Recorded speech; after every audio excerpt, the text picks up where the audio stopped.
It's time to build the physical foundation for our course. In this lecture, we will assemble the complete circuit that we'll use throughout the remaining sections. We'll connect our LEDs, buttons, and a potentiometer to the breadboard, ensuring everything is wired correctly for our 00.Build object to control.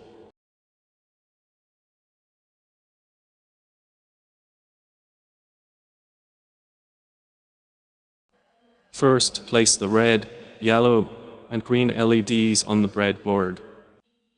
Connect the lone light of each LED to pins 12, 11, and 10 respectively through a 220 ohm resistor. Connect all the short legs to the common ground rail.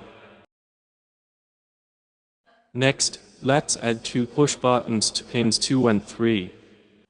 We will use the internal pull-up resistors later in code, so just connect one side to the pin and the other to ground.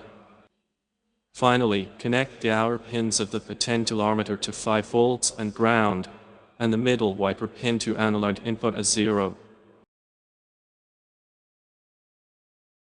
Double check all your connections. Ensure there are no short circuits and that every component has a solid path to ground. Having a clean circuit now will save us a lot of troubleshooting time once we start writing more complex classes.